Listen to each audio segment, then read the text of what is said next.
রাজধানী সহ বিভিন্ন স্থানে আবারও যানবাহনে আগুন ও ককটেল বিস্ফোরণের ঘটনা ঘটেছে। রোববার রাতে মোটরসাইকেলে এসে পরিবেশ উপদেষ্টার বাসার সামনে ককটেল ছুঁড়ে পালিয়ে যায় দুর্বৃত্তরা। এনসিপি কার্যালয় সহ বিভিন্ন স্থানে বোমাবাজির ঘটনা ঘটেছে। বাড্ডায় বাস এবং দক্ষিণ কেরানীগঞ্জ থানায় ডাম্পিং করা লেগুনায় অগ্নিসংযোগ করা হয়। ফার্ম গেটে চলন্ত ট্রেনে ককটেল নিক্ষেপের ঘটনায় একজনকে আটক করে পুলিশে দেয় জনতা। যেকোনো বিশৃঙ্খলা ঠেকাতে প্রস্তুত আইন শৃঙ্খলা বাহিনী। গুরুত্বপূর্ণ মোড়ে জোরদার করা হয়েছে নিরাপত্তা। দোয়েল চত্বর থেকে শিক্ষা ভবন অভিমুখী সড়কে যান চলাচল বন্ধ রাখা হয়েছে।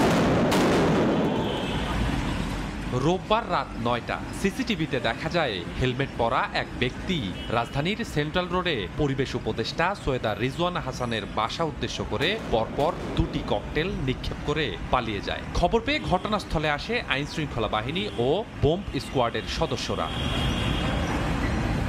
পুলিশ জানায় পরিবেশ উপদেষ্টা এ সময় বাসায় ছিলেন, তবে এ ঘটনায় কেউ হতাহত না হলেও আতঙ্ক ছড়িয়ে পড়ে এলাকায়। মাননীয় উপদেষ্টা সৈয়দা রিজওয়ানা হাসান ওনার বাসা থেকে কিছুটা দূরে গলির মুখে সেখানে মোটরসাইকেল যোগে দুইজন দুষ্কৃতিকারী দুটি ককটেল বিস্ফোরণ ঘটিয়ে তারা আবার মোটরসাইকেল যোগে সেখান থেকে পালিয়ে যায়। আশেপাশের সিসিটিভি ফুটেজ সেগুলো সংগ্রহ করা হয়েছে। আমরা চেষ্টা অব্যাহত রেখেছি এবং দুষ্কৃতিকারীদের আমরা ধরার চেষ্টা করছি।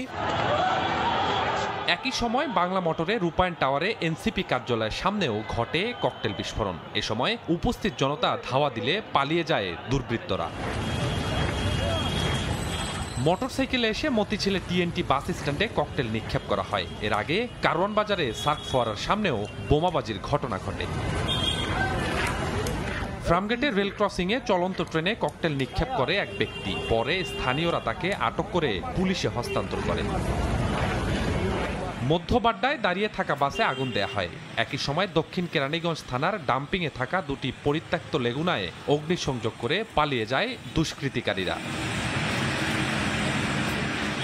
মানবতা বিরোধী অপরাধের রায়কে ঘিরে হাইকোর্ট ও ট্রাইব্যুনাল এলাকায় নেওয়া হয়েছে ব্যাপক নিরাপত্তা ব্যবস্থা। রাজধানীর দোয়েল চত্বর থেকে শিক্ষা ভবন অভিমুখী সড়কে যান চলাচল বন্ধ রাখা হয়েছে। স্বপন আহমেদ, সময় সংবাদ, ঢাকা।